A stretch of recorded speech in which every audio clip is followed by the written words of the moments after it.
Hello and welcome to Initial Solution. In this tutorial, I will show you how to add Superscript in Google Docs. So let's start the video.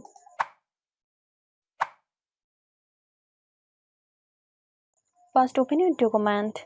Now select the text or number you want to turn into Superscript. Then click on Format. Go to Text and click Superscript. So that's it. You can also use a keyboard shortcut.